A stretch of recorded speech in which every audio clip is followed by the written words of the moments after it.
ان کے آغاز میں بتائیں کہ اسرائیلی حملے میں یمنی وزیراعظم احمد الغالب الرہاوی جاں بحق ہو گئے ہیں۔ یمن کے حوثی گروپ نے تصدیق کی ہے کہ دارالحکومت صنعا میں اسرائیلی فضائی حملے میں گروپ کی حکومت کے وزیراعظم احمد غالب الرہاوی شہید ہو گئے ہیں۔ حوثیوں کے مطابق گزشتہ جمعرات کو ہونے والے اس حملے میں وزیراعظم کے ساتھ متعدد وزراء بھی جاں بحق ہوئے۔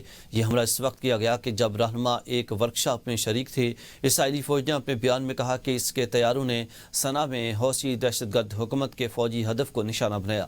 حوثی قیادت نے اعلان کیا کہ اسرائیلی بمباری کے باوجود ان کی عسکری کارروائیاں جاری رہیں گی۔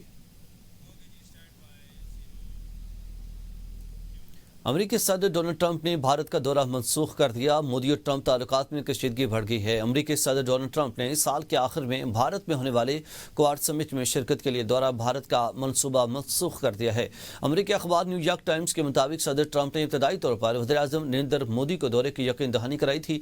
حالیہ مہینوں میں دونوں رہنماؤں کے تعلقات کشیدہ ہونے کے باعث وہ اب بھارت نہیں جائیں گے۔ رپورٹ کے مطابق تجارتی کشیدگی، بھارت کی جانب سے امریکی ثالثی کی سختی سے مخالفت اور صدر ٹرمپ کی جانب سے بار بار بھارت پاکستان جنگ ختم کروانے کے دعووں نے مودی کو ناراض کر دیا۔ جون میں دونوں رہنماؤں کے درمیان 35 منٹ طویل ٹیلی فونک گفتگو بھی کشیدگی کم نہ کر سکی۔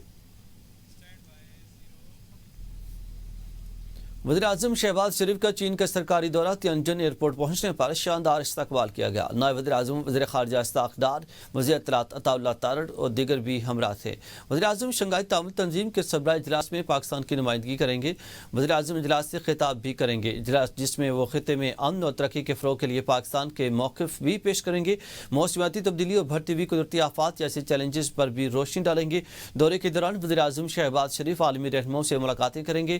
چین کے دارالحکومت بیجنگ میں ان کی ملاقات چینی صدر اور وزیراعظم سے بھی ہوگی۔ وزیراعظم پاکستان اور چین کے درمیان تجارتی تعلقات کو مزید فروغ دینے کے لیے دوسری بزنس ٹو بزنس سرمایہ کاری کانفرنس کی صدارت کریں گے۔ بڑی چینی کمپنیوں کے سربراہ خان سے ملاقاتیں کر کے انہیں حکومت کی سرمایہ کار دوست پالیسیوں سے آگاہ کریں گے اور پاکستان میں سرمایہ کاری کی دعوت دیں گے۔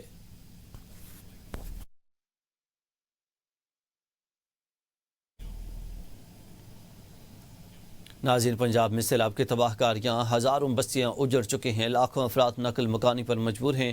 وسیع رقبے پر فصلوں کا صفایا، سیلابی صورتحال میں ملتان شہر کو بچانے کی کوششیں، 1 لاکھ سے زائد متاثرین کو محفوظ مقامات پر منتقل کیا گیا۔ پنجاب میں سیلاب کے باعث پانی میں ڈوبنے سے 30 افراد کی جانیں جا چکی ہیں۔ دریائے راوی کے اطراف میں 478 دیہات متاثر، ستلج کے کنارے 22 دیہات اور لاکھوں افراد بے گھر ہو چکے۔ پنجاب کے 3 اہم دریائے چناب، راوی اور ستلج میں پانی کا بہاؤ تیز، مشکلات مزید بڑھا دیں۔ دریائے چناب اور راوی کے ریلے مزید پریشانی کا سبب بن سکتے ہیں۔ ہیڈ تریموں پر پانی کا بہاؤ میں اضافے سے خانوال میں دونوں دریاؤں کا ملا ہوا سیلابی ریلا مزید خطرات پیدا کر سکتا ہے۔ ہیڈ محمد والا پر سیلابی ریلا 7 سے 8 لاکھ کیوسک تک پہنچنے کا امکان۔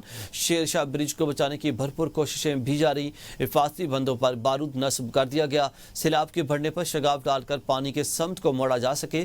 اگر سیلاب کا یہ ریلا مزید بڑھتا ہے تو ہیڈ پنجند علی پور پر 8,75,000 سے 9,25,000 کیوسک پانی گزرنے کا خدشہ ہے۔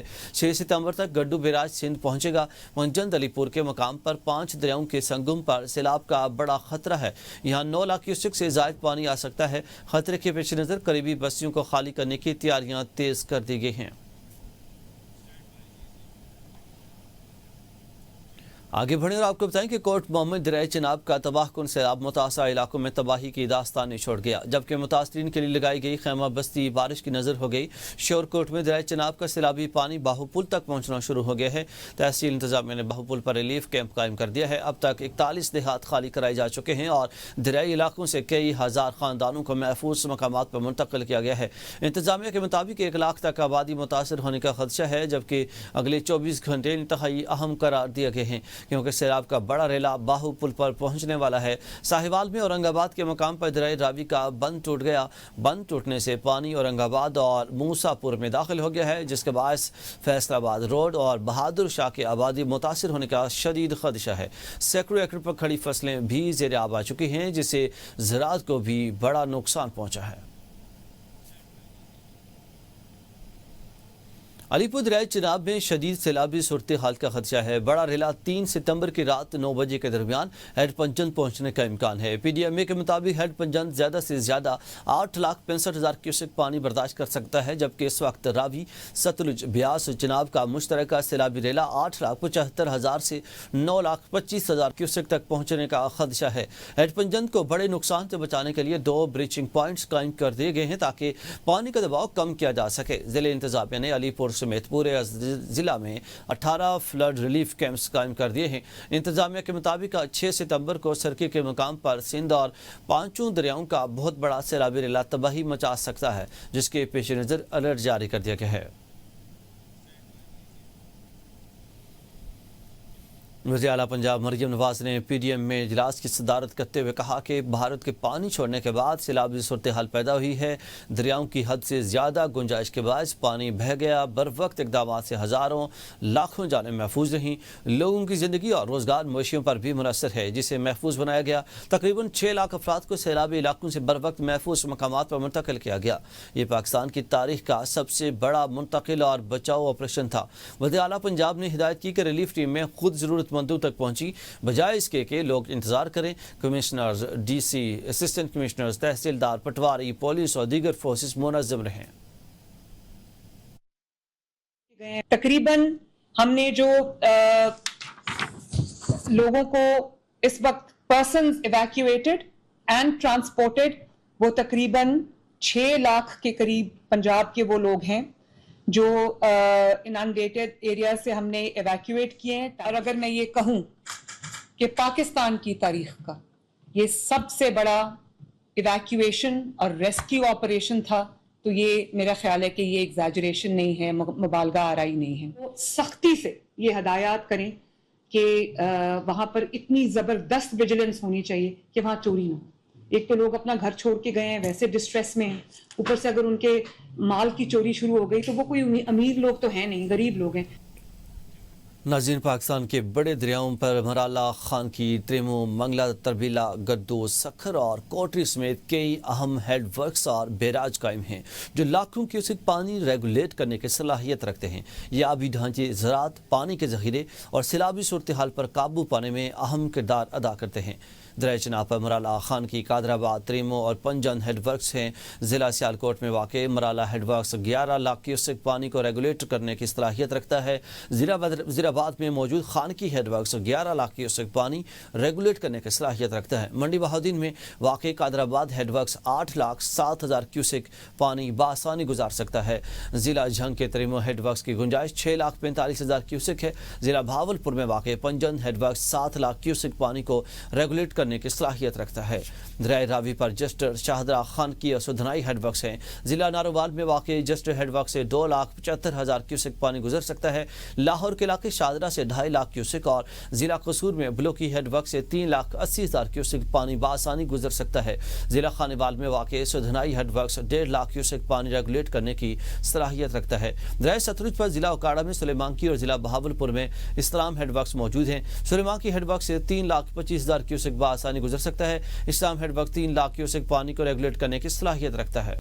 آگے بڑھیں اور آپ کو بتائیں کہ وزیر آباد کے نالا پلکو کے ریلوے پل پر سیلابی صورتحال نے ٹریک کو متاثر کر دیا ہے۔ سیلابی پانی ٹریک پر آ گیا۔ ریلوے حکام نے اس صورتحال کے پیش نظر ناروال اور سیالکوٹ جانے والی تمام ٹرینوں کو روک دیا ہے۔ ریلوے حکام نے مسافروں کی حفاظت کے لیے ناروال اور سیالکوٹ اسٹیشنوں کو مکمل طور پر بند کر دیا ہے، جس کی وجہ سے مسافروں کو شدید پریشانی کا سامنا ہے۔